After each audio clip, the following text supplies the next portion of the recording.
Les routes de la soie, c'est une façon de fêter chez nous les 50 ans d'Explorateur. 50 ans d'Explorateur, de voyages, de découvertes, hein, nature, culture, rencontre avec les populations. Et la route de la soie, c'est en quelque sorte un peu la, la quête emblématique de nos voyages. Pendant 35 siècles, les routes de la soie ont été le véhicule des idées, des marchandises, des commerces, des échanges, et c'est un peu le but de notre quête.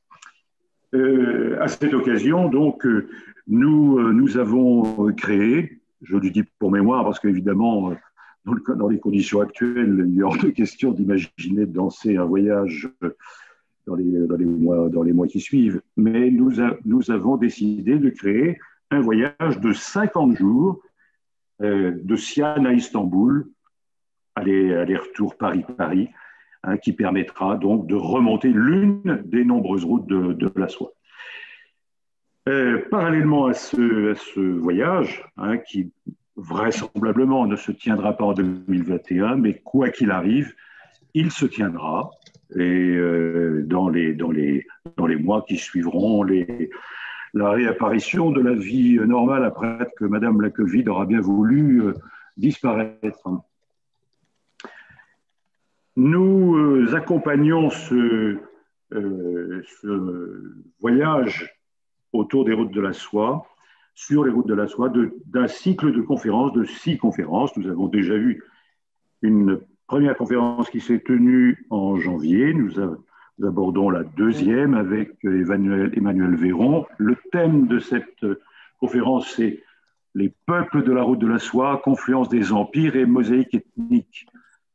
On sait que les routes de la soie ont rassemblé, permis de se rencontrer de multiples populations qui ont eu chacune la possibilité d'échanger plein de choses.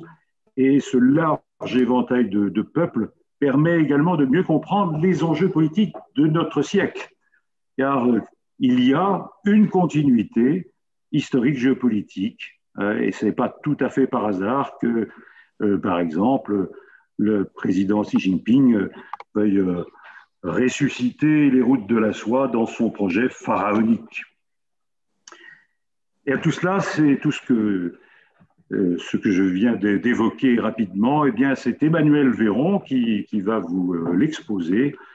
Emmanuel est un docteur en géographie, spécialiste de l'Asie et plus particulièrement de la Chine.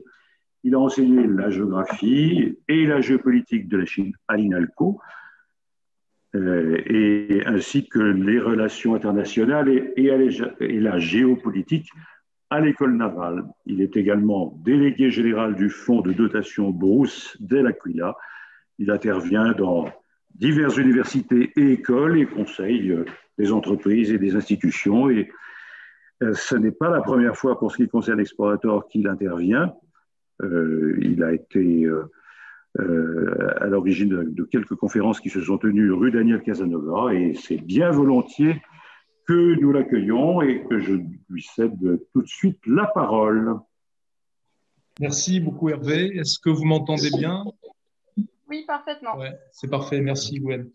Bien, bonsoir à toutes et à tous. Je vois que nous sommes très nombreux. Je suis très honoré de votre présence. Nous sommes 200 participants, c'est super. Un grand merci à Hervé Tribolas-Pierre et à toute l'équipe d'Explorator pour l'organisation du cycle de conférences et plus particulièrement la conférence de ce soir, sur un thème que nous avons retenu effectivement de fédérateur sur un voyage de 50 jours des routes de la soie. Alors le sujet de ce soir et la petite histoire que je vais vous raconter modestement met en avant les différentes populations, la convergence des projections géopolitiques des empires à travers le temps, à travers à peu près 2000 ans d'histoire, sur un axe géographique assez pluriel, allant de l'Asie orientale aux rives de la Méditerranée. Donc, finalement, on a un axe géographique, stratégique et humain qui a vu se structurer les plus grandes civilisations de ce monde, ou parmi les plus grandes civilisations de ce monde, qui a vu se croiser les plus grandes civilisations de ce monde et qui a donné une mosaïque des populations, une mosaïque ethnique, un camailleux extrêmement fin et composite de production artistique, de production littéraire, intellectuelle, mais également de grandes rivalités,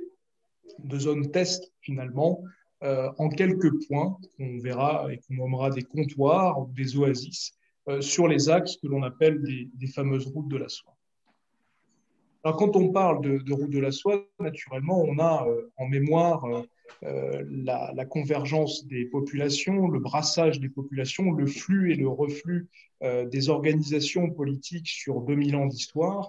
Mais on a, comme vous l'avez sur la diapo en bas, différentes formes artistiques représentant ces axes de circulation, ces caravanes, ces caravaniers, transportant différents produits, et notamment de la soie. Vous l'avez ici en sinogramme, ce Choujolu, c'est-à-dire littéralement les routes de la soie. D'ailleurs, cette tapisserie est quelque chose qui est une création moderne, inspirée du passé, complètement inspirée du passé, et qui est finalement un objet assez exotique. Quand on regarde, si vous voulez, la composition ethno-linguistique de la zone Asie centrale aux portes occidentales de la Chine jusqu'à la Turquie. Excusez-moi, j'entends un peu. Est-ce que tout le monde peut couper son micro, si possible? Bon. Quand on regarde une cartographie, comme vous l'avez sous les yeux, de la répartition des différentes familles de langues et d'ethnies, on retrouve quelque part les grandes trajectoires linguistiques et ethniques de l'ensemble eurasien, de l'ensemble eurasiatique.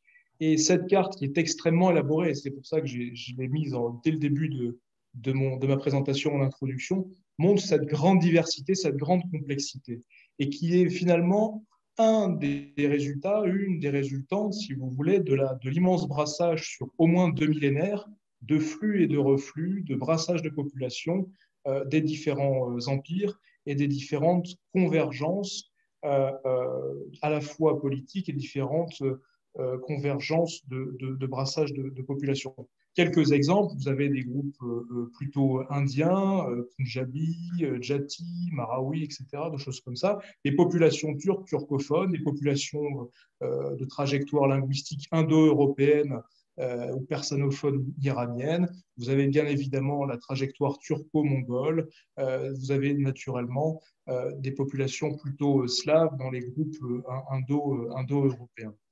Cette cartographie extrêmement composite, extrêmement compliquée, témoigne non seulement du brassage des populations, mais également de la fixation dans un temps relativement long de populations et que l'on retrouve à travers ces groupes ethno-linguistiques très anciens, plurimillénaires.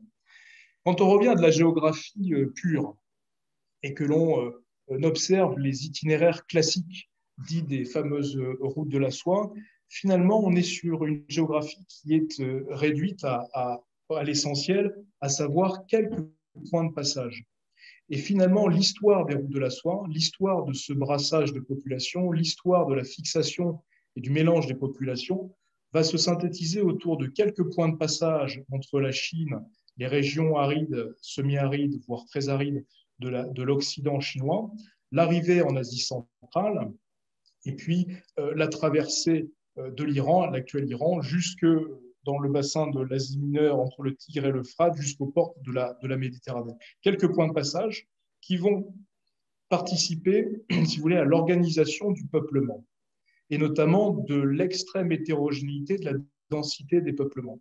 La grande majorité des régions traversées par les axes des routes de la soie sont quasi vides, ou quasi vierges, quasi vides d'hommes. Finalement, les routes de la soie viennent structurer une succession de points de relais, comptoirs et d'oasis. Et c'est à travers la jonction d'un point à un autre, d'une cité à une autre, qu'on va pouvoir tracer, qu'on va pouvoir écrire les itinéraires de ces quelques routes de la soie. La géographie a toute son importance, l'aridité est finalement très structurante, et dès que l'on retrouve une configuration physique plus favorable, berceau de l'agriculture, sédentarisation, notamment avec les grands fleuves. Je pense là effectivement à l'actuel Irak, Tigre et Euphrate. On retrouve des fortes densités de peuplement, des foyers de civilisation extrêmement féconds, extrêmement élaborés, qui seront au cœur de ce que nous allons voir après, de la structuration plus ou moins éphémère des fameux empires le long et autour des routes de la soie. Un zoom sur ces quelques points de passage. Regardons la configuration physique entre la partie occidentale de la Chine, le grand désert d'abri du Taklamakan, qui est un désert en altitude, enserré par les grandes montagnes de la poussée himalayenne. Vous avez les fameuses Kulmun ou les fameuses Tian Shan au nord et au sud. Et puis, les quelques ouvertures et points de passage en direction de l'Asie centrale, à plus basse altitude, puis de nouveau des reliefs qui structurent les axes et les voies de communication jusqu'au sud de la mer Caspienne, en direction du Caucase et du bassin méditerranéen ou de l'actuelle Turquie. Quand on parle de route de la soie, probablement qu'il y a des origines dans la commercialisation et finalement un sujet qui est essentiel pour nous ce soir, celui des contacts entre les empires établis depuis plus de 2 millénaires, initiés par la Chine. Un commerce qui est initié par la Chine et probablement à l'issue de la constitution de ce qui sera la fabrique impériale chinoise, au moment de l'unification de l'empereur jaune et les dynasties qui suivront, d'un commerce qui serait initié par l'empereur chinois avec des mandataires, finalement, et on le verra tout à l'heure, une articulation plus diplomatique que commerciale, une articulation plus diplomatique, voire stratégique que commerciale, ou en tout cas, l'un ne fait pas l'économie de l'autre. On est sur un réseau ancien de routes commerciales qui a vécu très diversement et de manière assez intense entre moins 200 et grosso modo le 14e, 15e, voire 16e siècle, si on est un petit peu ambitieux, et qui avait cette structuration initiale dans les circulations de différents produits, la soie notamment, mais pas uniquement, entre l'ancienne capitale de la paix durable, à savoir Chang'an, l'actuelle Xi'an, et puis la ville d'Antioche ou de Tyr, etc., dans la Syrie médiévale, la Turquie d'aujourd'hui, ou sinon la partie Méditerranée orientale. On parle de la soie, mais naturellement, il y a bien d'autres produits, et je ne mords pas sur une conférence prochaine que nous aurons de Régis Bello qui accentuera la dimension produit, circuler et échanger le long des routes de la soie. Et ce qu'il faut retenir, je crois, dans cette introduction, c'est la question de la prospérité, de l'apparition de la prospérité, puis du déclin des routes de la soie au regard du brassage des populations. C'est ce qu'on va voir ensemble ce soir. On l'a dit, probablement, et en tout cas l'histoire des routes de la soie est très fortement articulée à la fabrique du territoire impérial chinois. L'histoire des routes de la soie est très articulée à la fabrique du territoire impérial chinois. Et notamment, à l'issue de la dynastie Qing, Qin Shi Huangdi, le fameux empereur jaune, moins 221, l'unification de la Chine, les premiers ferments civilisationnels et politiques de la construction du territoire impérial avec des valeurs confucéennes et l'idée d'un autocentrage et d'un développement plutôt continental que maritime, va perdurer, se structurer avec les dynasties qui suivront, et notamment la suivante, la dynastie Han. La dynastie Han, parmi ces hommes de référence à la fois diplomates, stratèges et militaires, sinon espions, un certain Zhang Qian, qui est un personnage manifestement très important dans l'histoire et dans l'historique des routes de la soie et des premiers contacts entre les peuples de ce qu'on pourrait appeler aujourd'hui l'Extrême-Orient, l'Asie centrale, voire l'Asie mineure jusqu'à l'Empire romain. Ce Zhang Qian est un officier du palais impérial à Xi'an pendant la période de la dynastie Han. Il y a eu des déplacements de capitale, mais à ce moment-là, la capitale était en plein cœur de cette Chine unifiée dans l'actuelle Xi'an. Ce Zhang Qian va être missionné par l'empereur pour effectuer un certain nombre de missions diplomatiques, de reconnaissance et de prise de contact avec des populations au-delà du monde civilisé chinois, à savoir le véritable monde, le centre du monde, en direction, vous l'avez sur la carte, en direction, dans une province que l'on appelle aujourd'hui le Gansu, qui est une forme de province corridor, en direction de l'ouest, et des populations notamment Yuezhi. Pour quelles raisons? Pour faire contrepoint à diverses incursions des populations dites barbares venant du nord, les fameux Xiongnu ou les Xiongnu, qui étaient dans une logique de guérilla, dans des régions arides et semi-arides venant du nord, des déserts de Gobi et autres, en direction du sud ou des suds, et faisant potentiellement l'union avec des populations tibétaines plutôt hostiles à la cour impériale chinoise Han. Dans cette configuration stratégique, l'empereur commande à Jiang Tian plusieurs missions de reconnaissance dans cette région du Grand Ouest de l'époque chinoise, de la province du Gansu, littéralement corridor aride, c'est le nom actuel, et c'est la configuration géographique actuelle de cette province, la province du Gansu, pour ouvrir des routes, pour ouvrir des points de contact avec les populations Yuezhi, pour ouvrir le commerce en direction de l'ouest des populations Yuezhi, mais au-delà, jusqu'en Bactriane, à savoir l'actuelle Asie centrale, avec des Bactrianes, avec différentes populations. Et dans ces différentes missions diplomatiques, dans ces différentes, comment dirais-je, organisations commandées par l'empereur, Jiang Tian va consolider des postes avancés le long de ces routes, formaliser des routes le long de cette province du Gansu et au-delà, dans l'actuel Xinjiang et au-delà en Asie centrale, pour aboutir à une zone de contrôle indirect par l'Empire chinois depuis la capitale Chang'an.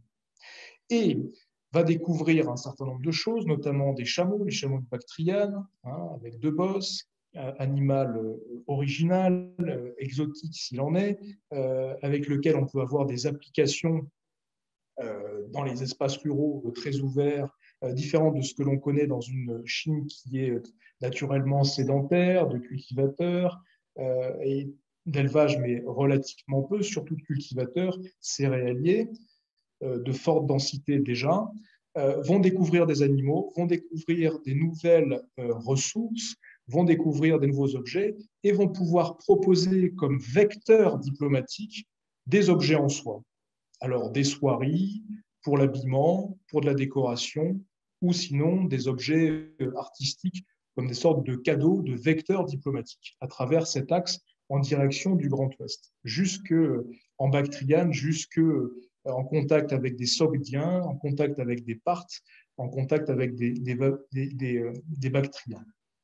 Et puis, dans ces différentes expéditions, c'est la découverte des fameux chevaux célestes. Vous avez un exemple ici sur la diapositive qui est reproduit en bronze de la dynastie Han, c'est-à-dire des chevaux célestes, des chevaux que l'on n'avait pas, dont on n'avait pas connaissance à la cour impériale, qui sont assez élancés, qui sont rapides, qui sont assez hauts sur pattes, et donc qui vont fasciner naturellement Jiang Tian, ses troupes et la cour, et rapidement, il va y avoir une sorte d'élevage, une sorte d'importation et d'échange autour de cet animal nouveau, et qui va largement inspirer le renouvellement de la garde martiale de l'Empire, et notamment de la trajectoire artistique d'une bonne partie de la dynastie Han sur les siècles de son règne.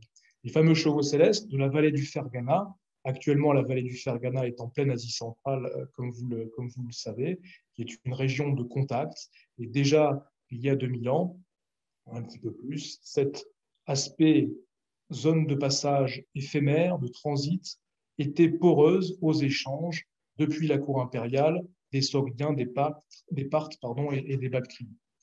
Globalement, à travers ces différentes excursions diplomatiques, l'Empire chinois définissait ses relations avec le Grand Ouest.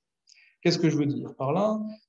définissait ses relations avec ce qu'elle appelle le Grand Ouest. Encore aujourd'hui, quand on est sous l'administration Xi Jinping ou précédemment sous d'autres administrations, on parle encore du Grand Ouest pour parler des régions tibétaines, pour parler des régions ouïghours ou globalement pour définir les relations bilatérales entre Chine et Kazakhstan, entre Chine et Kyrgyzstan ou Tadjikistan. Le Grand Ouest, c'est cela. C'est des régions arides ou semi-arides. Ce sont des régions plutôt de passage, plutôt de nomades, avec un brassage de population qui sera turcophone, mais qui, à l'époque sogdien, parthe bactrien. Et plus loin encore, on rencontre des populations scythes, qui sont des populations se déplaçant à cheval ou en chameau, avec lesquelles nous avons besoin de définir une relation stratégique et à terme de contrôle des territoires et des ressources. Et c'est dès cette période-là que l'Empire chinois va définir sa politique du Grand Ouest. Donc il y a 2000 ans, une certaine continuité dans l'histoire et dans la gouvernance des territoires, que l'Empire va définir sa relation avec le Grand Ouest. Vous avez une représentation de peinture qui est datée des Tang, qui est donc naturellement très postérieure à la dynastie Han, de Jiang Qian prenant congé de l'empereur Wudi après les commandes de l'empereur Wudi pour ses expéditions, sa grande expédition en Asie centrale.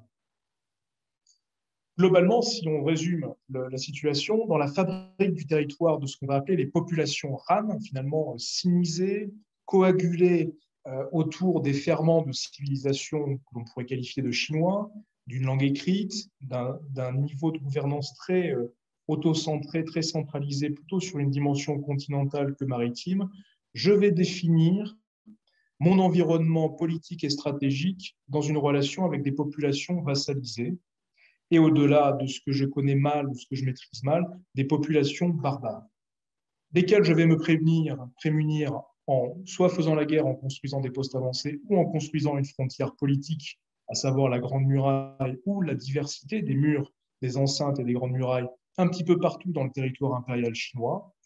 Et puis, je vais dans une logique de sinisation progressive et de contrôle des territoires, des populations vassalisées ou tributaires, dont à l'époque sont, à travers les routes de la soie, les Sogdiens, les Bactriens et dans une certaine mesure les Parthes. Au-delà de cela, on a les barbares, des populations barbares, avec lesquelles je n'entretiendrai pas de relation, si ce n'est soit la guerre, soit des relations de grande défiance.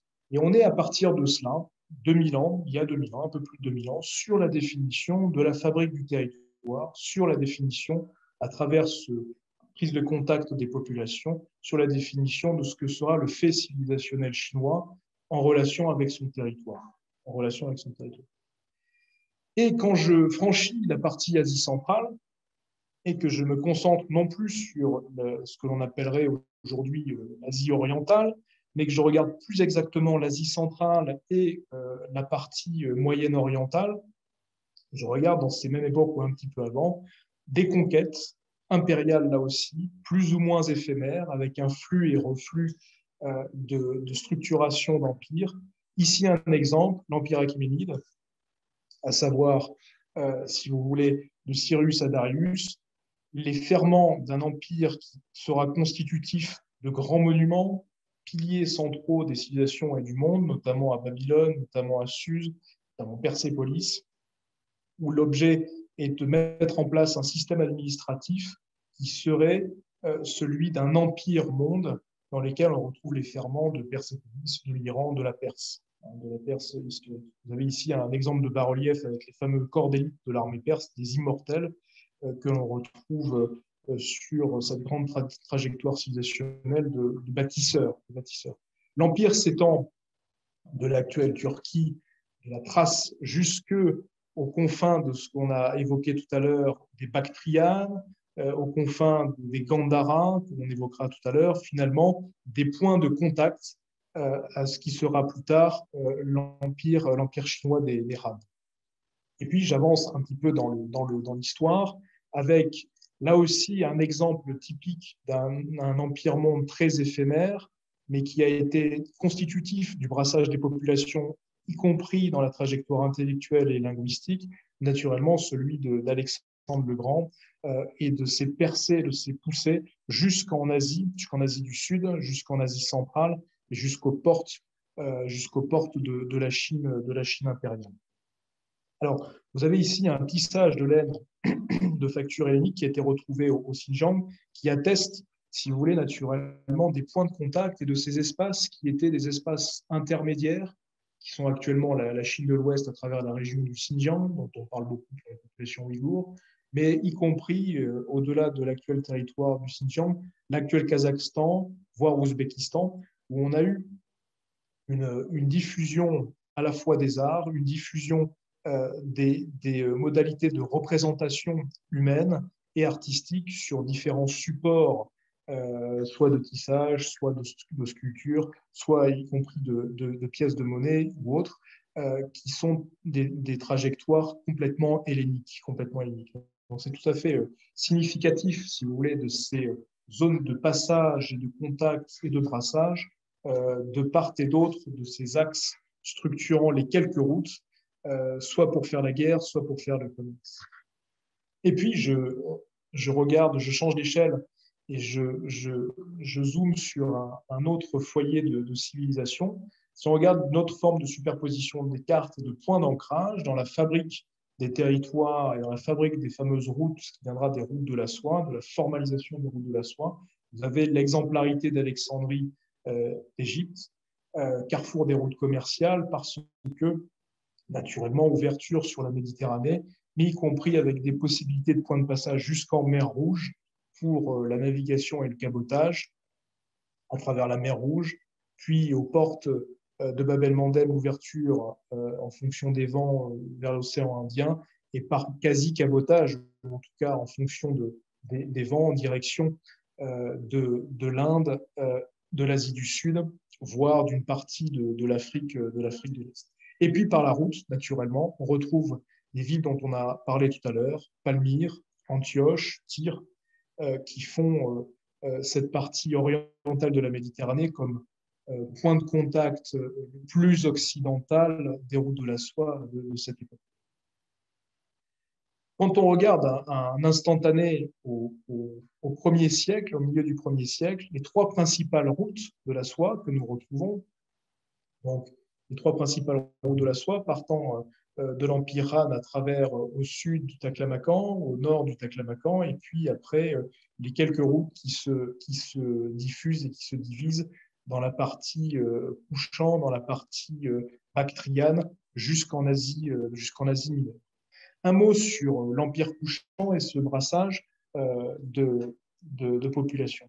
À l'instar de ce qu'on a évoqué tout à l'heure sur ces territoires qui sont aujourd'hui partie intégrante du territoire de la République populaire de Chine, ici la province du Gansu, qui entretenait un contact intense avec la ville de Xi'an et l'empire Han, puis les empires successifs après la dynastie Han. Vous avez le Kushan, puis l'empire Parthe, qui étaient là aussi des zones d'intermédiarité et de grands brassages depuis la trajectoire hellénique et de réception de trajectoires extrême-orientales et chinoises. Et un mot sur l'empire des Kushans. Le mot Kushan, le nom Kushan, est issu du sanskrit. Le terme chinois sera traduit à la fois dans une proximité phonétique, mais aussi sémantique, Weishan, qui vient du sanskrit. Donc on est véritablement ici dans une trajectoire là, indo-européenne, du Kushan, qui sont des populations mélangées gréco-bactriennes et qui ont une trajectoire qui est religieuse ou de croyance, qui est également dans une forme de syncrétisme. Vous avez ici les pièces de monnaie de l'époque, et ce n'est pas sans rappeler les drachmes grecs, et notamment avec l'écriture, vous l'avez ici, et en tout cas dans les échanges de monnaie. Et c'est également quelque chose d'absolument magnifique. Alors, je ne sais pas si comme il y a le bandeau, vous voyez ma légende. Bon. Dans la trajectoire artistique du Kushan, c'est la fameuse trajectoire des Bouddhas du fameux Gandhara, cette grande région qui prend pied dans une large partie du Pakistan et de l'Afghanistan, naturellement. Dans une certaine mesure, on pourrait appeler la zone afghano-pakistanaise, qui est tristement devenue célèbre pour les questions de refugianisme, de trafic de drogue et d'armes légères. Vous avez le Gandhara et la profusion absolument magnifique et extrêmement fine des Bouddhas, des Bodhisattvas et de toutes les formes associées de ce bouddhisme et de ces représentations des Bouddhas ou du Bouddha sur cette période-là, entre le 1er, le 2e et le 3e siècle. Alors ici, c'est un Bouddha qui fait 1,20 m, vous pouvez aller le voir dès qu'on aura la possibilité de retourner dans les musées, au musée Guimet, qui fait à peu près 1 mètre, et qui reprend des traits artistiques, finesse artistique, à la fois dans la réalisation de l'œuvre artistique, mais y compris dans la figuration des traits helléniques. Et le couchant, et plus exactement la zone du Gandhara, entre Afghanistan et actuel Afghanistan et une partie du Pakistan, donnera une profusion de ces différents Bouddhas de différentes tailles sur différents supports de pierre, ici du schisme, mais on a d'autres pierres qui sont parfois des pierres métamorphiques, donc qui ont tenu avec le temps parce qu'elles sont assez dures et sont assez résistantes à l'érosion et à l'usure du temps. Vous avez cette profusion de Bouddha dans ces mélanges de populations, dans ces points de contact, qui vient absorber ce courant bouddhique venu d'Asie du Sud, qui prend une partie des échanges venus de trajectoires artistiques et quelque part intellectuelles de l'Empire chinois, avec la tradition hellénique, par la Bactriane, par, si vous voulez, l'actuel Iran, etc.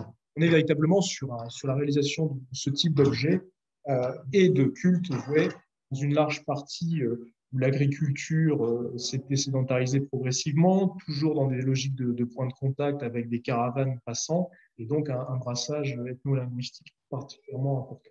Vous retrouvez ces différents Bouddhas Gandhara, qu'on appelle trajectoire Gandhara, dans une partie de l'Afghanistan et du Pakistan, je le disais, mais font l'objet d'un trafic important d'art, puisque dans ces zones soit tribales, soit afghano-pakistanaises, vous les aviez dans les champs, sous terre, sous des éboulis, etc.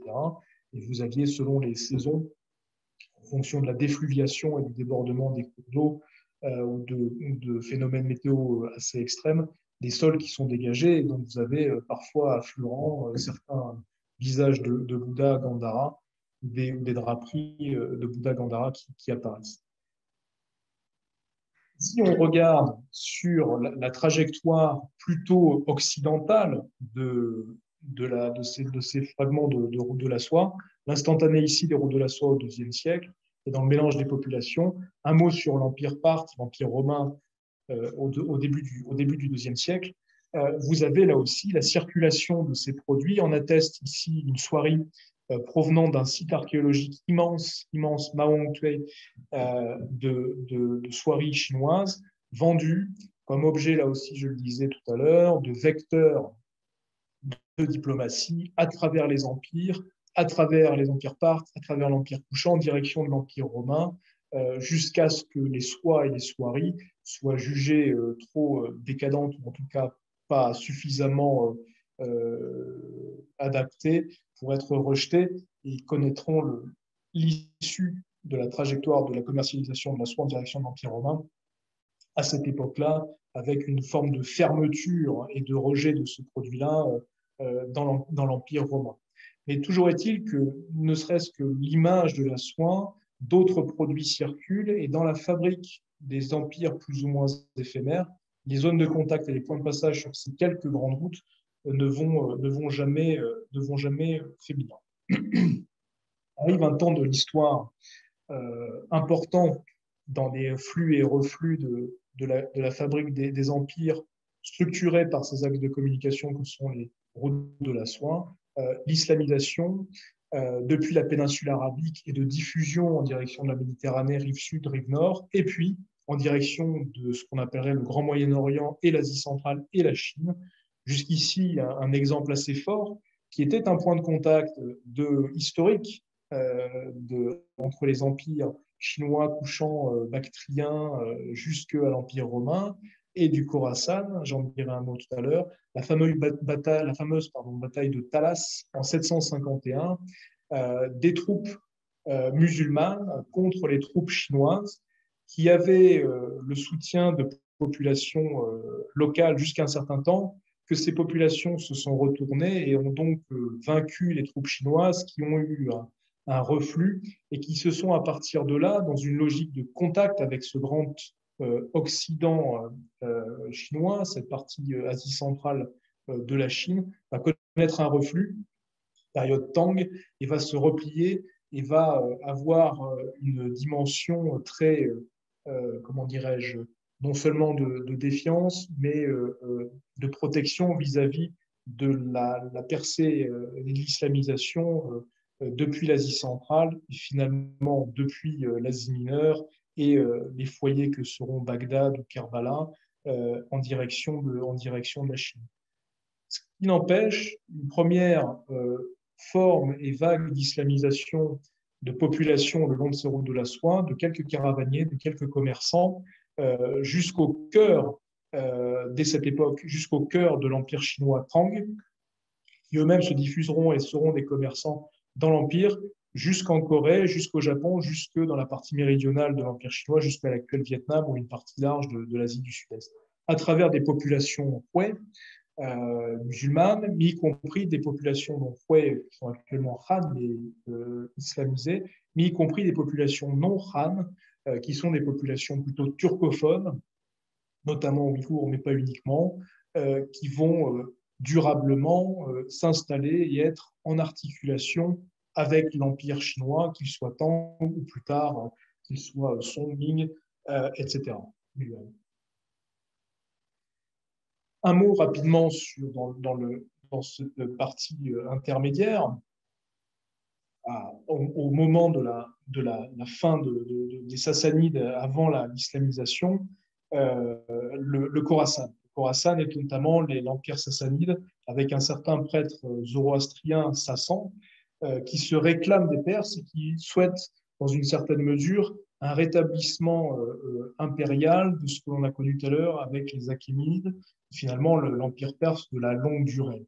Reprenant les bases de ce qui avait été constitué plusieurs siècles auparavant, et notamment à travers les fameuses routes de la soie, reproduire des points de contact à la fois commerciaux entre l'Est et l'Ouest, et être un espace de transit, ce qui permettrait de structurer à la fois l'économie et à la fois l'empire sassanide. Un instantané on revient à la période Tang, donc je saute de 1 siècle et demi dans l'histoire, et du brassage de ces populations, on a cette forme de structuration dans les mélanges, malgré la bataille de Talas, malgré la défiance, malgré les rivalités que l'on pourrait dire ethno-civilisationnelles et religieuses, vous aviez le long des routes de la soie, et notamment dans l'importance de le pôle de civilisation qui va être structuré, qui va être relativement fermé et figé en termes de construction et de territoire, des territoires qui sont plus de l'intermédiarité, plus de la porosité et plus de l'ordre de l'éphémère dans les modalités de gouvernance, à partir du Xinjiang jusque dans l'actuel Iran. Donc finalement, le cœur de ce que l'on appellerait aujourd'hui l'Asie centrale et le nord du Pakistan et le Grand Ouest chinois, qui seront de formidables zones de passage parce que point de contact à la fois diplomatique, point de contact commercial, humain et linguistique entre les deux pôles de civilisation. Dans le Grand Ouest, le califat omeyyade, l'islamisation, le brassage de population à Bagdad, à Ispahan et les différents flux et reflux au sein du monde arabo-musulman. Et puis, complètement à l'Orient, l'Empire des Tang. Et cette zone-là du Xinjiang et de l'Asie centrale, notamment Sogdien, Bakria nous avait ici un exemple, sera véritablement cette intermédiarité, ces points de contact par lesquels vont, si vous voulez, se mélanger à la fois bouddhisme, à la fois des produits, à la fois des trajectoires artistiques, mais aussi les vecteurs divers et variés de l'islamisation. Et vous avez un exemple typique ici dans ces populations et dans les représentations, dans les figurations de ces populations, un Sogdien sur un fameux chameau de Bactriane, donc ça nous ramène plusieurs siècles en amont, puisque c'était la découverte par Jiang Tian, l'émissaire de l'empereur chinois, qui en ramènera un certain nombre d'ailleurs à la cour, de cette figurine donc, de période Tang, un Sogdien, remanifiant, si vous voulez, l'historicité des routes de la soie pour la cour à travers ces populations sogdiennes intermédiaires, sorte de métissage entre l'extrême-orient et l'extrême-occident, et y compris dans les animaux et dans les représentations à la fois humaines et animales. Quelques mots sur l'expansion seldjoukide, l'expansion éphémère. On est véritablement après les premières phases d'islamisation jusqu'au cœur de l'Asie centrale et de points de contact avec l'Empire chinois, la mélange de populations turcophones venues de l'Asie centrale, du nord de l'Asie centrale, et notamment des zones de points de contact particulièrement importantes qu'on appelle la Transoxiane, qui sera cette zone pour laquelle on va se battre, pour laquelle les différents empires vont faire preuve d'une grande rivalité pour le point de contrôle de cette zone de passage entre l'extrême-orient et l'extrême-occident. Le peuple turcophone d'Asie centrale, qui était dans une logique de contrôle de ce qu'on appelle le Khorasan, le plus grand Khorasan que vous avez ici, une partie de l'Iran, la quasi-totalité, sinon l'entièreté de l'Afghanistan, une ouverture sur la Caspienne, naturellement une ouverture sur le Golfe Persique et la mer d'Arabie, le grand Khorasan, jusqu'en Iran, avec l'historique Raéré, qui est l'actuel Téhéran, et jusqu'en Irak, pour avoir des fameuses grandes batailles à Manzikert, jusqu'en Asie mineure et jusqu'aux portes de l'Empire byzantin, avec la conquête au-delà de l'Irak d'une partie de l'actuelle Turquie. Les Seldjoukides seront relativement éphémères, vont rappeler différentes formes de brassage le long de ces routes et de ces points de passage de part et d'autre de la Transoxiane, notamment avec les invasions mongoles du XIIIe siècle. Et tout au long du XIIIe siècle, à partir d'une logique impériale singulière, à savoir que la réflexion sur la frontière, la réflexion sur l'appartenance à l'Empire et des valeurs de l'Empire et qu'est-ce qui fait l'Empire, sera synthétisée par une forme de conquête, la célérité, le mouvement, et notamment le mouvement de troupes, le mouvement militaire, et donc de conquête, d'offensive, succession d'offensives. Un instantané sur les différentes invasions mongoles et de la Pax Mongolica jusqu'à sa dislocation.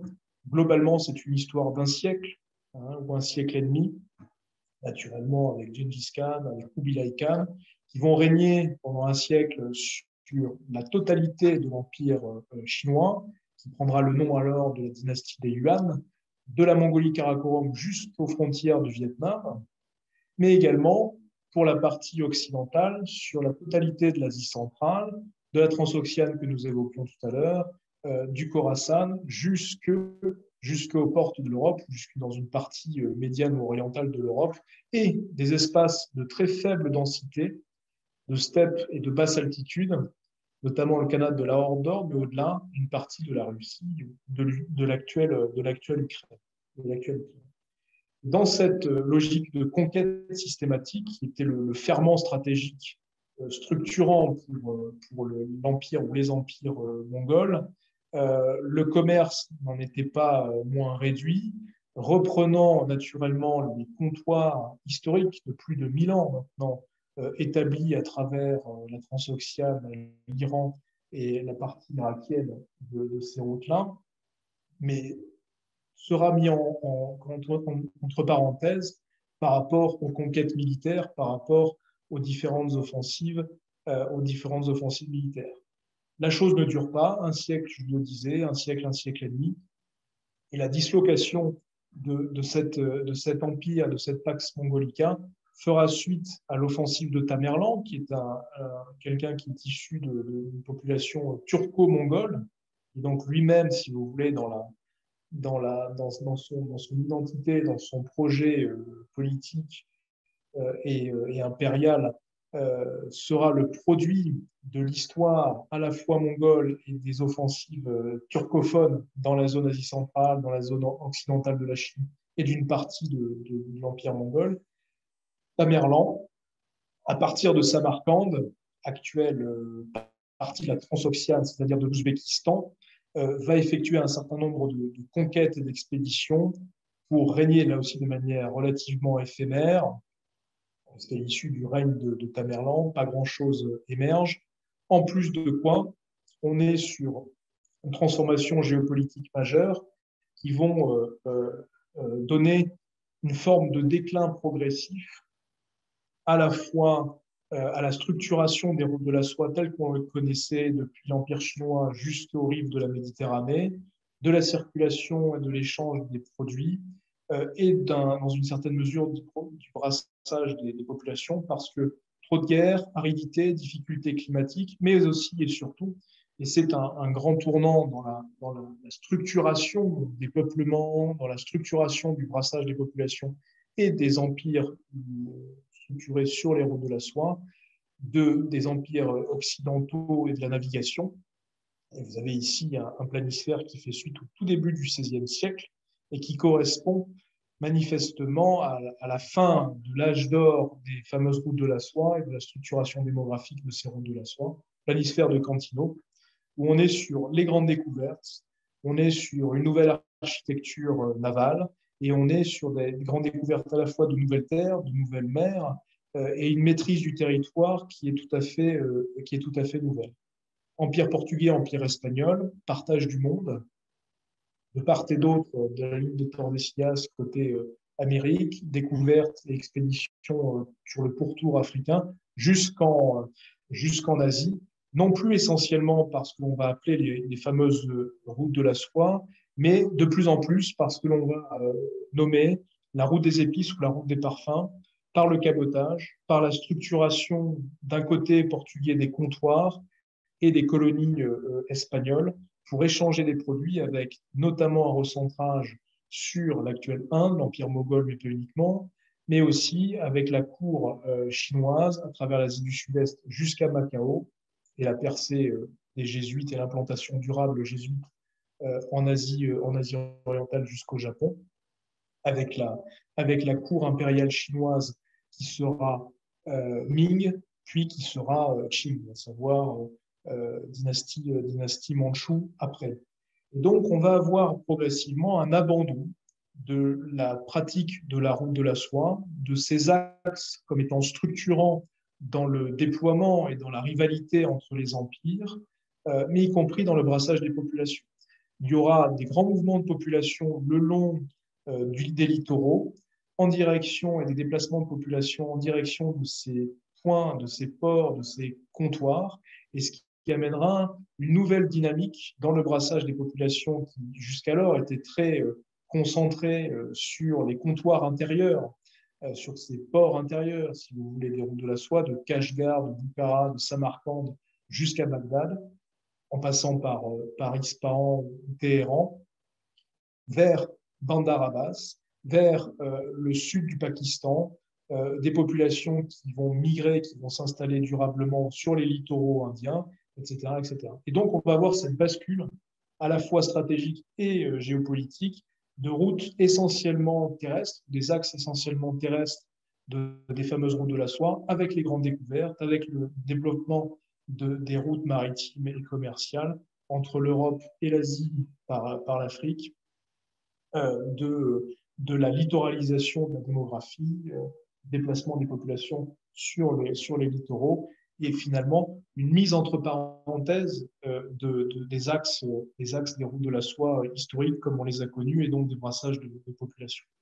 Un bond dans le temps et une forme de retour, si vous voulez, de la perception des routes de la soie comme étant magnifiées. Je crois qu'il est très important de bien comprendre de part et d'autre de ces pôles routes de la soie, que ce soit en Occident, que ce soit en extrême Occident, que ce soit en extrême Orient, la dimension magnifiée, la perception rêvée des fameuses routes de la soie. Pourquoi la fin du 19e, ou la deuxième moitié du 19e et tout le 20e sera particulièrement marquée par un retour à travers le romantisme, à travers les grandes expéditions, à travers la projection des empires, notamment occidentaux, des logiques de contrôle, d'expédition, de découverte, et finalement de recréer des monopoles. Je pense aux Britanniques, mais pas uniquement. Et dans ce cadre-là d'expansion, de rivalité entre les empires, notamment occidentaux, principalement occidentaux, les routes de la soie vont jouer un rôle important. Vous avez ici une cartographie qui est amusante et assez éloquente.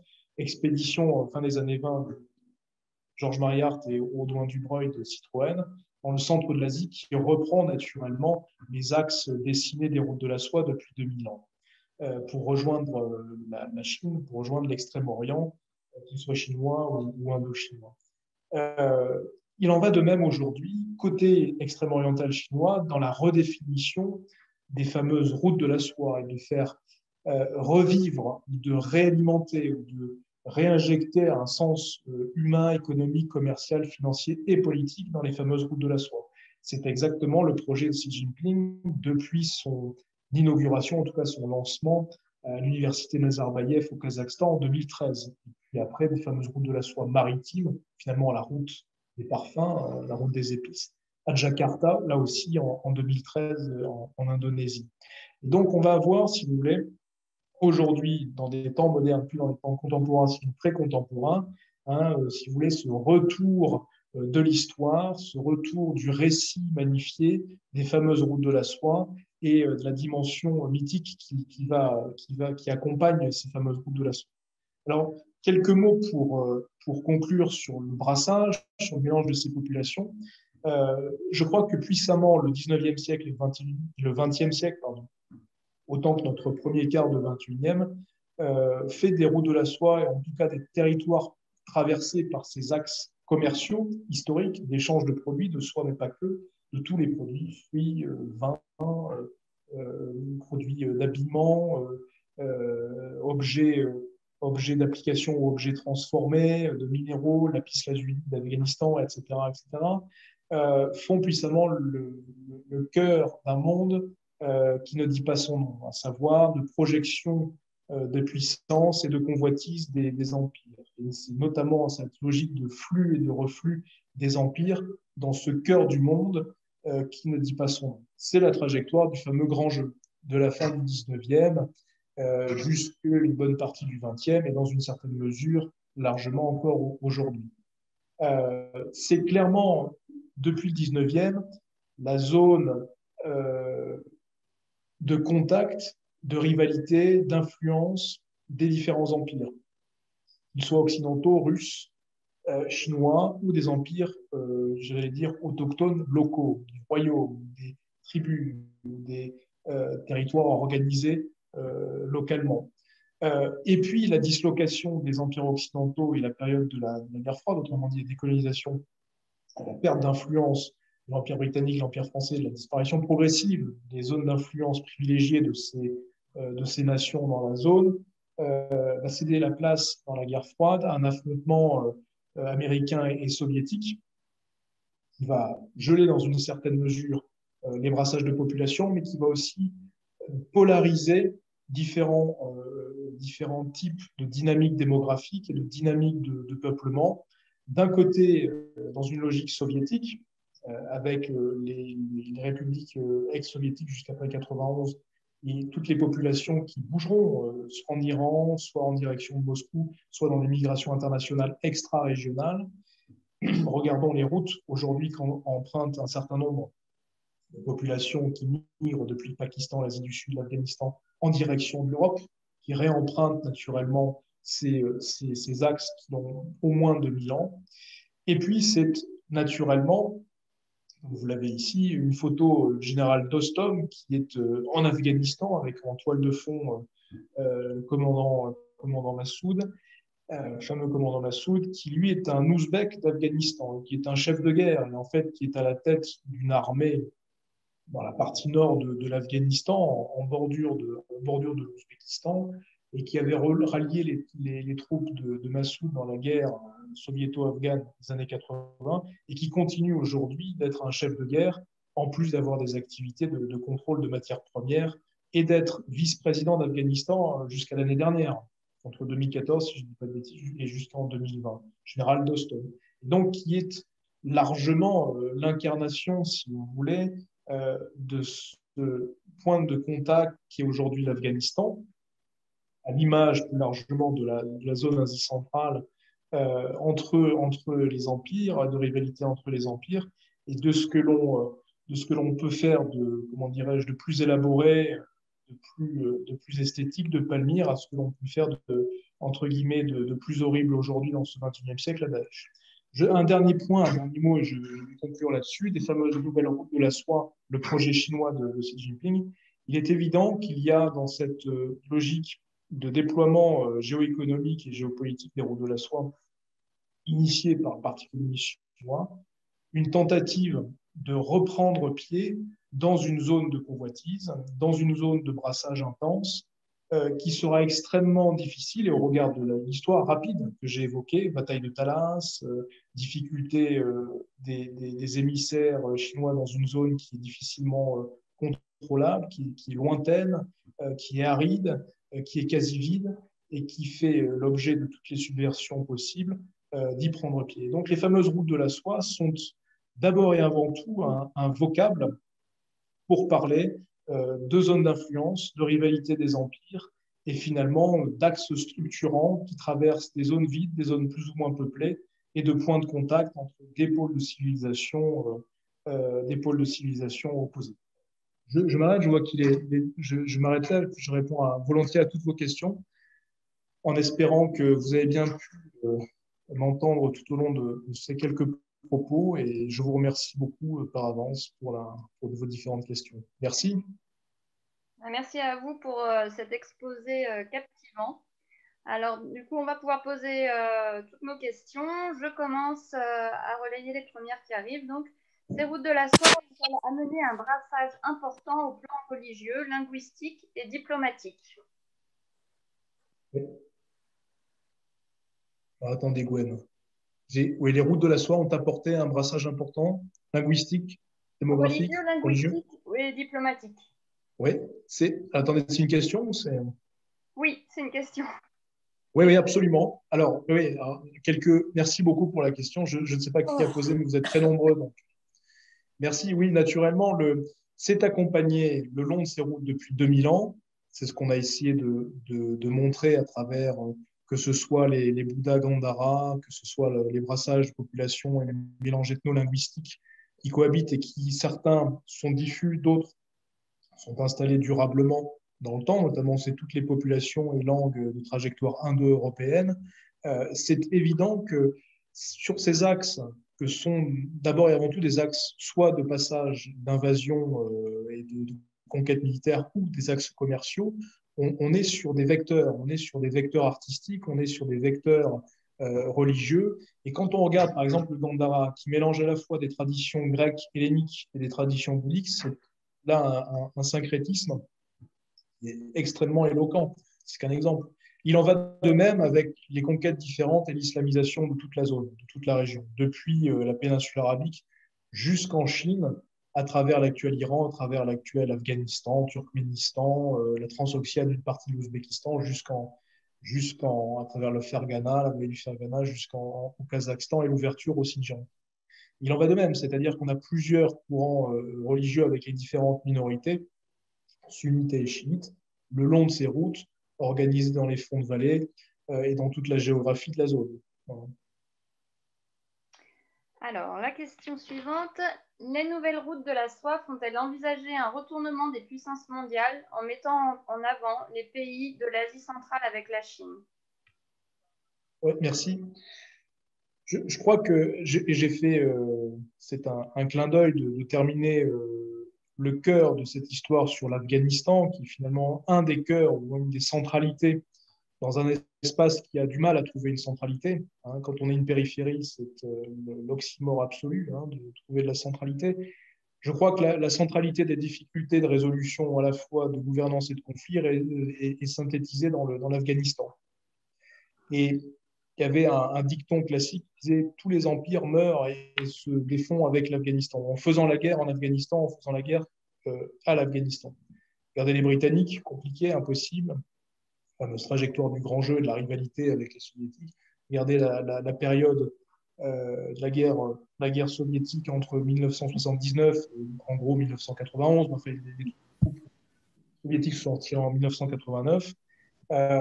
C'est paradoxalement une zone de passage, une zone de flux et de reflux des empires dans le temps long, dans lesquels aucun n'a pu s'établir durablement. Et effectivement, la situation semble difficile pour parler de fixation, pour parler de modalités de gouvernance, comme l'entendraient des grandes puissances de ce monde, ou des modalités d'organisation politique que sont la Chine, que serait la Russie s'il en est, ou bien évidemment des puissances occidentales de l'OTAN ou autres. Donc oui, l'Afghanistan et plus largement la zone, aujourd'hui est plus que jamais et encore probablement demain connaître un retour puissant d'intérêt et de convoitise des grandes puissances, donc quid des populations et de leur réaction et de leur créativité, si je puis dire. Quid de l'organisation de cette région par rapport à ces convoitises, Et je le rappelle, ce sont des régions qui sont globalement assez vides, non pas en ressources naturelles, quoique, essentiellement des minerais et des hydrocarbures. Il y a un petit peu d'eau, mais c'est pas grand-chose. Mais essentiellement vides d'hommes, c'est-à-dire qu'on a des territoires très vastes, plusieurs millions de kilomètres carrés, hein, quand on met tout ça bout à bout, entre les marches du Xinjiang jusqu'à l'Iran, avec finalement quelques dizaines de millions d'individus. Donc très faible densité de peuplement. Et c'est une des raisons probablement de la difficulté de se fixer, parce que la géographie reprend toute sa place. Compte tenu du passé soviétique récent qui a été imposé dans une très grande partie de l'Asie centrale, il ne semble guère évident que ces populations aient envie de subir à nouveau l'influence d'un pays pesant comme la Chine. Quel est votre sentiment? Merci. Alors, je l'ai évoqué rapidement, il est évident que la Chine a des velléités et des logiques de convoitise dans la zone, toute la zone. C'est-à-dire de l'Asie centrale avec ses partenaires importants, hein, en Kazakhstan, Ouzbékistan, Tadjikistan pardon, et Kyrgyzstan, jusqu'au Turkménistan naturellement et l'Iran. Je passe sur l'Irak. La Chine a naturellement beaucoup de convoitises et d'intérêts dans la zone, principalement pour des questions sécuritaires. Elle a en mémoire Talas, 751. Elle a en mémoire des mouvements djihadistes plus récents. On regarde l'histoire de la fin du XXe siècle, du début du XXIe siècle. Elle a en mémoire quelques filières djihadistes sunnites affiliées à Al-Qaïda, présentes en Afghanistan, présentes de manière résiduelle, mais potentiellement actives en Asie centrale, des pays en ce temps, et enfin au Pakistan. Le deuxième sujet est naturellement celui des ressources gazières et pétrolières. Le reste est mineur, sauf à part peut-être quelques minerais, notamment au Kazakhstan. L'essentiel réside dans l'approvisionnement et ces pays-là qui sont des zones de passage de tubes oléoducs, gazoducs. Maintenant, l'objet de la Chine est d'avoir un contrôle exacerbé en matière diplomatique, politique et d'influence des élites de cette région-là, qui ont un profil démographique, on l'a dit, assez peu peuplé, quelques dizaines de millions d'habitants, mais qui est surtout un profil démographique plutôt jeune. Et la tranche des 15-35 ans est assez importante. On a des pays relativement jeunes, pas autant que ce que l'on peut connaître sur le continent africain, mais en tout cas, des pays relativement jeunes et une démographie assez active. Et dans cette mesure-là, si vous voulez, la Chine essaye d'avoir un tropisme fort dans la formation de ces jeunes, notamment dans l'octroi de bourses et dans la formation de ces jeunes sur les campus. Un exemple concret, il y a plus de 20 000 étudiants kazakhs, ce qui n'est pas rien, sur les campus chinois aujourd'hui. Sur les campus universitaires, hein, formation post-bac. Plus de 20 000. Ce n'est pas négligeable du tout, rapporté aux chiffres du pays. Donc, on a très clairement une polarisation de cette démographie, de la formation et de l'influence. L'idée est la suivante, c'est que je vais participer à former la population, je vais participer à l'influencer, à la cadrer, à mieux la connaître et qu'elle nous connaisse mieux. Et donc, entretenir une proximité plus forte avec ces pays-là et la jeunesse de ces pays-là. La question du déploiement sécuritaire, militaire, paramilitaire, policier, parapolicier se pose également. Je parlais tout à l'heure du terrorisme et des filières djihadistes. Depuis plus de 30 ans, il est évident que la Chine a développé une coopération sécuritaire discrète, certes, mais très importante, très intense, avec la totalité des capitales et des régimes de ces pays-là. Quid de l'Afghanistan? Quid de l'Afghanistan? C'est en se reposant sur un partenariat stratégique, avec beaucoup de guillemets, avec le Pakistan, entre Pékin et le Pakistan, et la coopération sécuritaire avec les pays centrales, que Pékin souhaite, si vous voulez, aborder la question afghane pour un volet sécuritaire pur. Donc, prévenir des possibilités d'attentats, prévenir des possibilités de subversion djihadiste et entretenir un dialogue qui n'est pas celui d'un Occident guerroyant, interventionniste, mais au contraire d'un dialogue de pays en développement à pays en développement, non occidental, et à partir de là, construire la fameuse organisation régionale qui est l'OCS, qui ne vous a pas échappé, l'Organisation de coopération de Shanghai, à l'initiative de Pékin, une sorte de club des puissances nucléaires non occidentales, dans laquelle vous retrouvez la Russie, dans laquelle vous retrouvez l'Inde, dans laquelle vous retrouvez le Pakistan et la Chine. Et comme membre observateur et invité, vous retrouvez l'Iran. Les autres pays fondateurs, mais qui ne sont pas des puissances nucléaires, des pays d'Asie centrale. Donc il y a véritablement la convoitise, la vérité, une véritable stratégie et une feuille de route de Pékin dans cette région-là, et un regard très, comment dirais-je, très diversifié sur la question afghane, en parlant et en entretenant des relations avec les talibans, en entretenant des relations avec différents chefs de guerre, en entretenant des relations avec les autres pôles et relais de puissance de l'Afghanistan, naturellement une proximité avec l'Iran et le régime à Téhéran. La Chine est-elle particulièrement intéressée par les ressources minières, notamment l'uranium, qui pourrait favoriser un développement rapide de ses rêves nucléaires énergétiques? Oui, merci. Oui, alors l'uranium plutôt en Ouzbékistan, au Kazakhstan plutôt. Oui, absolument, bien sûr. Alors, elle a déjà travaillé à une forme de sanctuarisation, je l'évoquais, des hydrocarbures, du gaz et du pétrole, du gaz turkmène, du gaz de la Caspienne, un petit peu de pétrole kazakh et du sud de la Russie, dans lesquels elle a construit des tubes qui sont directement acheminés vers le Xinjiang. Donc là, les pays par lesquels passent les tubes reçoivent des devises, et ça, c'est important. Donc, c'est une capacité de gagner de l'argent quand vous êtes kazakh, quand vous êtes turkmène ou ouzbek. Ça, c'est important dans le partenariat, dans le dialogue stratégique. Pour la question des minerais, oui, l'uranium, bon, il y en a d'autres, on peut en trouver d'autres, mais l'application, oui, pour l'uranium et le nucléaire, que ce soit civil ou militaire, ou plutôt civil, il est effectivement vrai que la Chine observe ça de près et a déployé des consortiums industriels para-étatiques dans les deux pays. Là. Absolument. Alors, face à ces routes de la soie dans les premiers siècles de notre ère, quelle était la réaction en Europe? Inquiétude ou opportunité? Peut-on dire qu'il s'agissait d'un échange gagnant-gagnant à l'époque? À l'inverse, donc, peut-être de ce qui se prépare. Alors, excusez-moi, Gwen, est-ce que je peux vous demander juste de répéter? Excusez-moi. Hein. Oui, bien sûr. Juste de répéter Alors, face à ces routes, vous m'entendez bien? Oui, c'est bon. Ouais.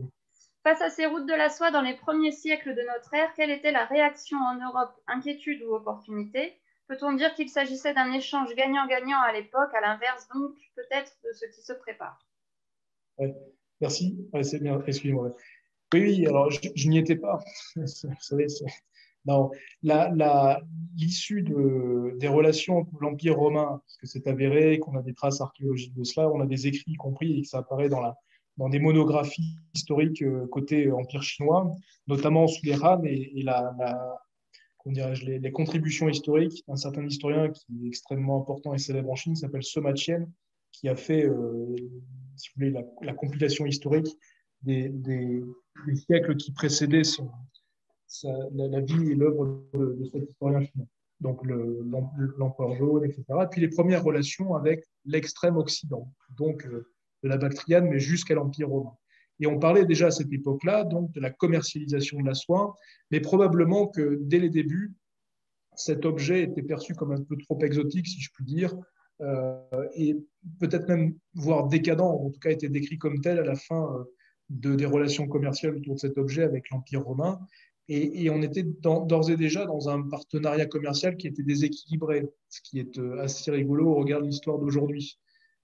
C'est-à-dire que on avait des échanges commerciaux déséquilibrés, on avait des caravanes de produits arrivant de Chine après des semaines de traversée, après des semaines d'expédition, arrivant au port de l'Empire romain, jusqu'à la cour à Rome, jusqu'à la centralité de l'Empire romain.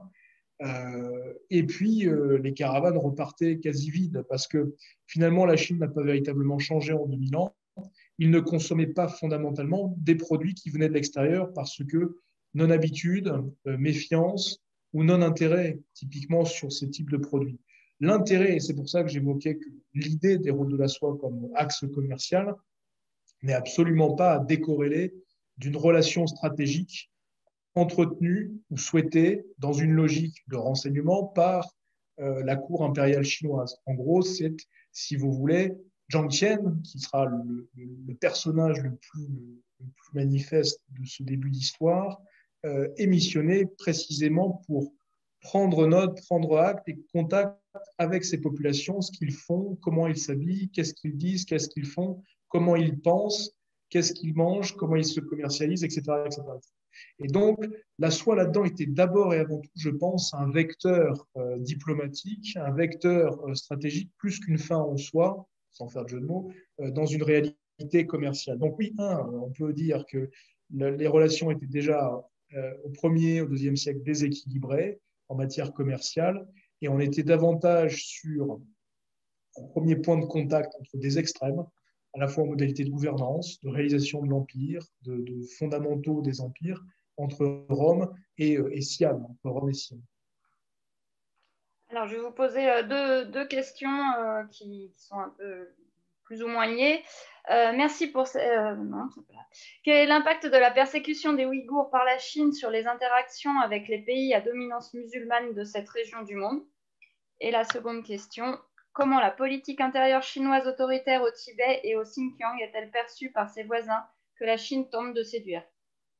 Oui, très bien. Merci beaucoup, Gwen, pour les deux questions. Merci pour les deux questions. Je réponds en deux temps, peut-être même plus. Il est possible, Gwen, que je vous demande de me rappeler la question parce que je vais la perdre dans mon explication. Alors, la première était celle des populations ouïghours aujourd'hui et les modalités politiques de répression du régime sur les populations ouïghours, c'est ça? Ouais. Oui, tout à fait. Alors, je crois que ce qu'il faut bien comprendre, c'est que pour les Chinois, dans la définition de leur fait civilisationnel, ce qu'on a évoqué rapidement tout à l'heure, les Ouïghours sont des barbares, des peuples difficilement vassalisables, même si ça ne se dit pas vraiment en français. Au sens que, vous saviez, dans la trajectoire politique et humaine de l'Empire chinois, il y avait les Han. Ça, c'était dans les registres que l'on pouvait consulter après les guerres de l'opium au milieu du 19e siècle, etc., de l'Empire mandchou Chine, qui à l'époque est bientôt défait.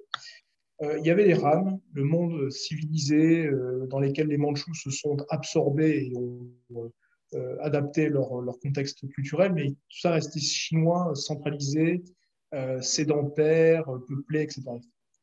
Et puis, il y avait des populations avec lesquelles on va entretenir des relations de proximité qui, à terme, seront cuites. C'était les termes de l'époque. Populations cuites, qui vont entretenir avec nous des traits culturels et civilisationnels qui sont très proches, sinon qui sont les nôtres. Confucianisme, riziculture, forte densité de peuplement, associé à des activités agricoles peuplantes, c'est-à-dire la sériculture, en particulier la riziculture, et que l'on va retrouver dans une large partie de ce qu'on appelle aujourd'hui l'Asie orientale, jusqu'au Japon, au nord-est, jusqu'au Vietnam, au sud. Pour les populations qui n'étaient ni des riziculteurs et qui étaient en plus de cela dans une logique de nomadisme, de déplacement et d'éleveurs, il est extrêmement compliqué dans le logiciel culturel et civilisationnel Han ou chinois par extension de considérer ces populations comme étant humaines, sinon civilisées. Et quand vous regardez les populations tibétaines, les populations mongoles ou les populations ouïghours, et je dis à chaque fois les, puisque il y a des sous-groupes et il y a des nuances dans chacun de ces groupes, vous n'avez pas du tout ces traits culturels et civilisationnels. qui va être donc très difficile pour la Chine. Et donc, on les appellera les populations crues, c'est-à-dire crues, non cuites.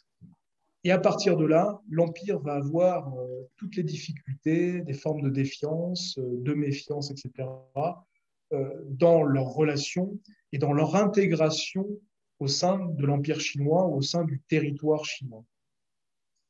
Donc, on va être dans une logique de civilisation forcée, contrainte, sinon coercitive et violente. C'est ce que l'on a aujourd'hui de manière très manifeste. Hier, avec les Tibétains, quelques choses sur les droits de l'homme. Aujourd'hui, on en parle un peu plus à propos des Ouïghours. Et dans l'histoire longue, on retrouve la même chose. Soit on tourne le dos et on ne s'occupe pas et on se concentre sur le cœur du cœur de l'Empire chinois, soit on est dans une logique d'expansion et donc articulée à de la coercition en direction de ces populations-là, une civilisation forcée. Les populations ouïghours vont entretenir quelques relations par quelques réseaux de marchands avec la Chine dans le temps long, mais surtout vont entretenir des relations avec la partie occidentale de leur territoire de peuplement, de leur territoire d'évolution, c'est-à-dire en direction de la Transoxiane, en direction des autres populations turcophones, turco-mongoles, voire avec l'Asie du Sud, une partie de l'Afghanistan et du Pakistan. Pour la deuxième question, sur la réaction des populations et des pays musulmans, soit voisins de la Chine, soit qui ne sont pas voisins, il est intéressant de constater que ce sont d'abord et avant tout des pays de démocratie libérale, plutôt occidentaux, plutôt Union européenne, un petit peu Australie, un petit peu Nouvelle-Zélande, qui s'offusquent et qui prennent des positions, certes modérées, en direction du régime chinois par rapport au traitement infligé aux populations ouïghours en Chine ou à l'extérieur du territoire chinois. Les populations musulmanes, elles, ont un certain ressentiment, mais les États, que ce soit l'Arabie saoudite, que ce soit le Qatar, que ce soit l'Égypte ou les républiques d'Asie centrale, ne disent pas grand-chose fondamentalement d'État à État ou au sein des organisations, au sein des Nations Unies ou d'autres organismes multilatéraux du système international.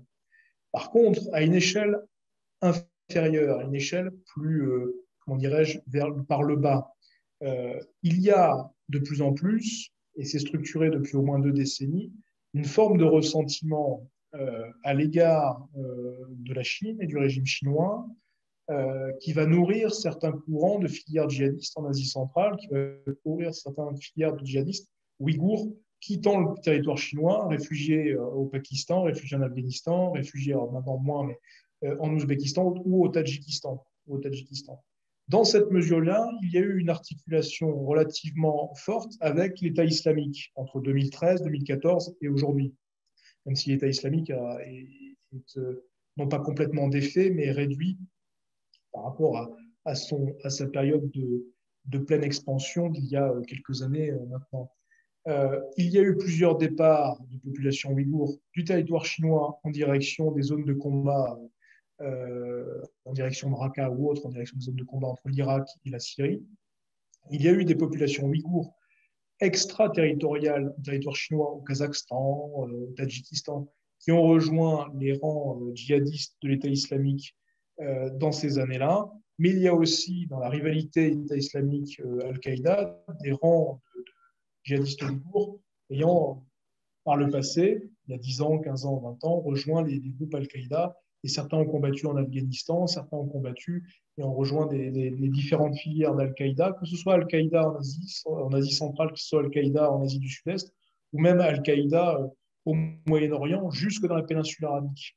Et donc, à partir de cela, la réponse va être quoi? Va être de la montée en puissance des organes de sécurité sur ces sujets-là de la part de la Chine, et donc un accroissement des coopérations sécuritaires très discrètes, mais réelles tout de même, de la Chine avec des pays tiers, avec l'Égypte, avec la Turquie, même si la Turquie avait été plus ou moins critique vis-à-vis de ces populations turcophones, non pas pour venir en aide à ces populations ouïghours, mais dans un projet plus grand, impérial, turcophone, de Turkestan retrouvé, si vous voulez, de Constantinople jusqu'à Urumqi, voire en mordant sur une partie turco-mongole plus au nord. Et donc, un resserrement des coopérations sécuritaires. Et vous avez comme ça plusieurs populations ouïghours, terroristes ou non, qui ont été arrêtées dans des pays très loin de la Chine, ou un peu moins loin, mais dans l'ensemble assez loin, et qui ont été remis aux autorités chinoises. Ça a été le cas au Caire, en Égypte, ça a été le cas ces dernières années, ça a été le cas en Thaïlande ces dernières années, etc., etc. Et la coopération sécuritaire de la Chine avec tous ces pays voisins, musulmans ou non, est très structurée par ce processus-là. La Chine souhaiterait étendre son influence sur les anciennes routes de la soie. Quelle serait la puissance régionale ou internationale capable de s'opposer ou de contester cette volonté? Aucune. Les velléités chinoises trouveront leur fin dans le dossier afghan ou plus globalement dans l'Asie centrale. Quelle pourrait être la position russe vis-à-vis de cette politique chinoise? Il semble tout de même que la Russie n'a pas abdiqué son influence dans cette zone d'Asie centrale. Oui, merci. La Russie a essayé de maintenir une influence après 91 et l'implosion de l'URSS, surtout dans les pays dans lesquels ils avaient, malgré la défaite en Afghanistan après 89, en direction du Kazakhstan, du Tadjikistan, de l'Ouzbékistan, même du Turkménistan, à travers quoi? À travers la formation des élites et à travers la décision de la mise en place des présidents et des régimes politiques dans la zone, et le maintien dans le temps des régimes politiques dans la zone. Et donc, c'est dans cette mesure-là, en plus de la langue et en plus de l'organisation, si je puis dire, des organes de sécurité, des modalités de gouvernance, c'est-à-dire des économies de rente, que la Russie a essayé de maintenir son influence. Son influence lui échappe dans la zone Asie centrale, progressivement, fin des années 90, tout au long des années 2000 jusqu'à aujourd'hui, progressivement, de manière plus ou moins diffuse et accélérée, à mesure que la Chine prend de l'influence et de l'importance, notamment sur des marchés, notamment sur des grands contrats d'exploitation, d'extraction, et de la capacité démographique de la Chine à polariser les populations d'Asie centrale et elle-même à envoyer ouvriers, paysans, etc., exploitants agricoles dans ces pays-là, dans des accaparements de terre par centaines, voire milliers d'hectares, qui sont quasi vides et qui reprennent de la terre aux populations locales. Donc là, on a des risques de friction. Et je crois que ce que l'on peut retenir, c'est que la Russie, à l'image de ce qu'est la Russie aujourd'hui, c'est-à-dire quelque chose qui est très archipélisé, très éclaté entre les sphères autour de Poutine, s'il en est et qu'elle contrôle quelque chose, un PIB qui est très réduit par rapport à la grandeur du territoire et par rapport aux velléités diplomatiques et stratégiques du pays, et puis les rivalités internes entre points de pouvoir, oligarques, services de sécurité et éventuellement un petit peu militaires ou industriels. Donc l'influence lui échappe progressivement. Elle garde tout de même, parce qu'il y a une diplomatie qui est structurante et qui a une certaine solidité, elle garde une certaine influence.